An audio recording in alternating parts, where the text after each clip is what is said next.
Alright guys, welcome back to another one. In today's video, we're going to be talking about the Mana series. I have never played any of these games before, and it's a series that I've been incredibly curious about because I would position myself as a Square Enix enthusiast, as well as that I am a big fan of action RPGs, and that's exactly what the Mana series is. The next entry into the Mana series is Visions of Mana, which was announced in December of last year, and is due to release at the end of the month. It's the first mainline entry into the series since 2006's Dawn of Mana. Over the recent years, Square Enix have been going back to Mana and remaking some of the games like Secret of Mana and Trials of Mana. For those unfamiliar with this series, it started off as a Final Fantasy spin-off in 1991 that went under the title of Final Fantasy Adventure. This game actually ended up getting a remake in 2016 known as Adventures of Mana. A follow-up to Final Fantasy Adventure released in 1993 known as Secret of Mana, and here is the birth of the Mana series turning into its own thing. Some of the Final Fantasy DNA still remains in these games, even up to the most recent installment, Visions, with having Moogles appearing and some of the familiar creatures from Final Fantasy. However, when Visions got revealed in December of last year, seeing that trailer, I knew it was absolutely time to finally dip into the Mana series, with Visions being my first. And walking away from the demo recently, I had thought to myself, why have I not checked out this series sooner? I'm very impressed with what I got to play here of Visions, so let's talk about it. The first thing I want to say is this game is drop dead gorgeous. I want to put this game between two pieces of sourdough, have a nice layer of cheddar, put some Dijon mustard on top, crack that salt, crack that pepper, and eat it. The game is pure eye candy, and charm doesn't even begin to describe the art direction of Visions. That being said, it's not like we haven't seen this art style and graphics before. It's the typical to-be-expected high-fidelity anime-styled graphics,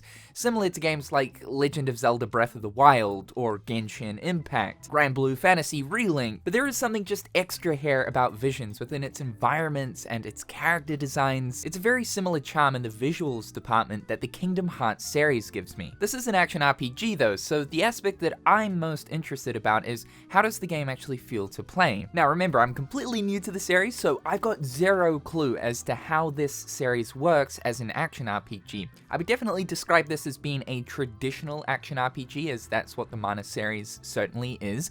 I didn't go into this expecting that I'm going to get some kind of hack and slash or Kingdom Hearts type of experience, because it's far from that. I would describe Visions as being similar to that of the Tales series, though perhaps maybe not as fast. It also is quite familiar to Grand Blue Fantasy Relink, which released this year, but again, not as fast as something like Grand Blue. The game has some very basic ground and aerial combos, along with a heavy attack for triangle. There is a dodge here, and I have to say that the dodge system works incredibly well. I think just the movement in general, controlling all of the characters, feels really good. From what I understand, the Mana series is RPG first, action second. So there's a lot of RPG elements here. For fans of creating party setups exactly to your specifications, then you're definitely going to enjoy what Visions offers. The vessel system is the class or job system of this game, and it provides a lot of freedom considering that you can equip any of your party members with any of the vessels. Depending on what vessel is equipped on what party member though, it will be different for each character. For instance, the wind-related elemental vessel equipped on Val will give me the Rune Knight class, but equipped on Morley, it will give me the Nomad. A vessel can only be equipped on one character at a time though, so depending on what party setup you're looking for, it'll be up to you what vessel best suits the character setup you're wanting. Each vessel comes with a skill tree that is unique for every single character, where you can spend elemental points on to unlock unique abilities like active skills or passives. What's so great about this system that further emphasizes the freedom factor of building your party the way you want. For any of the abilities that you unlock via this skill tree, you can then use on a completely different vessel setup. They become skill seeds. So all of those abilities that I unlocked on the Rune Knight class, I can now use on the Aegis class, because I prefer the playstyle of Aegis compared to Rune Knight. Party switching also works great. You can switch between any of the characters whenever you want, along with also issuing them commands. So the player has a lot of control over the party setup and what these characters are doing in real time. We've even got options for our party members' AI, similar to what you would find in Kingdom Hearts or other RPGs RPGs. It's a little bit deeper here though. We can change up their tactics, who they target, how they use items. Now you don't have to play around with all of the settings that are at your disposal here for the party setup system, but it's nice to know that for people that want that extra distance put into these kinds of systems,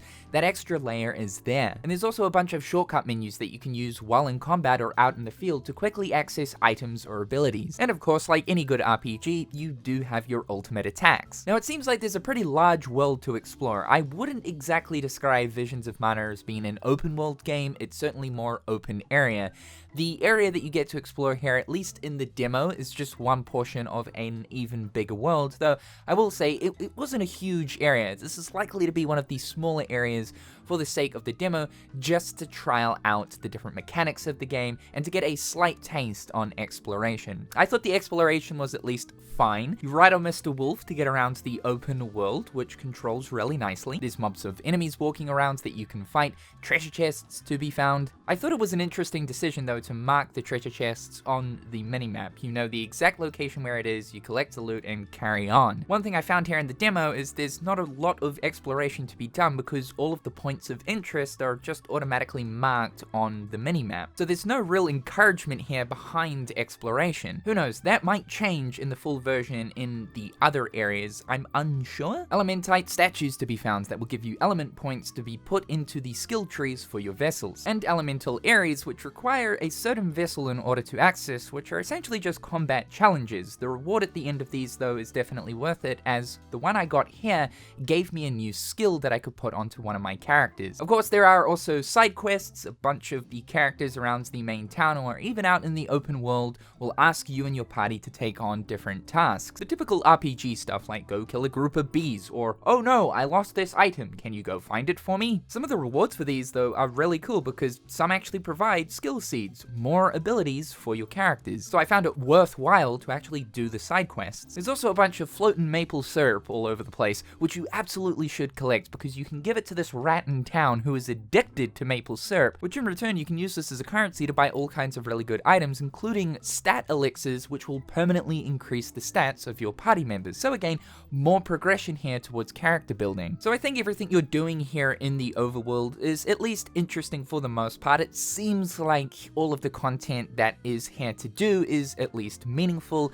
I just hope there's a lot more than what was on offer, at least here in the demo. The boss fights work similar to how other traditional action RPGs do their boss fights, or boss fights that you would find in MMORPGs. For a section of the grounds will be highlighted red to indicate that that's where the boss is going to attack. Move. We got to fight this Kraken boss in the demo, which was a lot of fun. It had some interesting attack patterns. The characters haven't left a huge impression on me just yet, though it's hard to make someone fall in love with a cast in only an hour's time. It's kind of your typical JRPG cast. You've got warrior guy, magic girl, who's also part dragon, cat dude, who's like the rogue, unplayable female character, who's probably some goddess or deity, because she's unplayable. The vibe that I'm getting from the story is that it's a lighthearted journey. I could be so terribly wrong about this, and there might be some deep, dark, awful stuff that happens throughout the Mana series. I don't know. The game certainly does have a sort of cutesy-wootsy theme. This is apparent within the visuals of the game, the surrounding world, as well as the character and enemy designs, but it certainly provides for a ton of charm. All up though, I am really impressed with this game. This is one of the biggest Square Enix titles for this year. You could say that this is a quieter year for Square,